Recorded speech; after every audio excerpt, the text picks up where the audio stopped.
இன்றைய வேதவசனம் மார்ச் 4.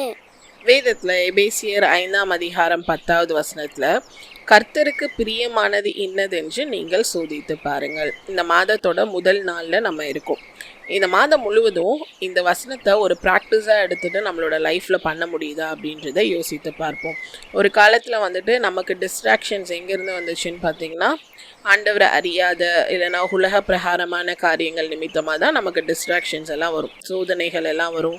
அதில் வந்து நம்ம ஜெயித்து நம்ம வந்துட்டு ஆண்டவருக்காக வாழ வேண்டிய நிலைமைகள் இருந்தது. ஆனால் இப்போது நம்மளோட கிறிஸ்தவ உலகத்துக்குள்ளேயே நமக்கு அநேக போராட்டங்களும் அநேக விதமான டிஸ்ட்ராக்ஷன்ஸுமே வந்துட்டு நமக்கு இருக்குது. அப்போது எந்த காரியத்தில் ஆண்டவருக்கு பிரியம் அப்படிங்கிறத நம்ம தான் சோதித்து பார்க்க வேண்டியது அவசியமாக இருக்குது.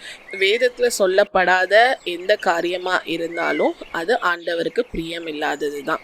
வேதத்தில் என்ன சொல்லியிருக்கோ அதை தான் வந்து நம்ம ஃபாலோ பண்ணி நடக்கணும். ஸோ சுற்றி இருக்கிற பல காரியங்கள் ஆண்டவருக்காக இதை செய்யணும் அதை செய்யணும் இப்படி செய்கிறது தான் வந்துட்டு நம்ம ஆண்டவருக்கு பிரியமாக வாழ முடியும் அப்படின்னு சொல்லிட்டு அநேக போதனைகளும் இந்த நாட்களில் வந்து நமக்கு காணப்படுது.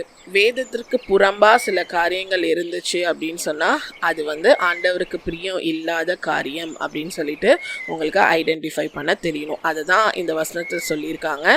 கர்த்தருக்கு பிரியமானது இன்னதென்று நீங்கள் சோதித்து பாருங்கள். ஆவிக்குரிய வாழ்க்கைகளுக்கும் நற்குணங்களுக்கும் வந்து நீதியும் உண்மையுமா இருக்கிறது தான் வந்துட்டு ஆண்டவருக்கு பிரியமான காரியங்கள். ஸோ ஆவியின் கனிகள் நம்மளுடைய வாழ்க்கையில் இருக்கான்றது தான் நம்ம சோதித்து பார்க்கணுமே அன்றி ஆண்டவருக்கு பிரியம் இல்லாத காரியங்களுக்கெல்லாம் நம்ம ப்ரியாரிட்டைஸ் பண்ண வேண்டிய அவசியம் இல்லை. ஸோ எந்த காரியமாக இருந்தாலும் இதுக்கு ஆண்டவருக்கு பிரியம் இல்லையா அப்படிங்கிறத பார்த்து நம்ம செயல்படுவோம். இந்த மாதம் முழுவதும் இப்படி நம்ம செயல்படுறதுக்கு நம்மளோட லைஃப்பை வந்து ஒப்பு கொடுப்போம். Thank you. Have a blessed day.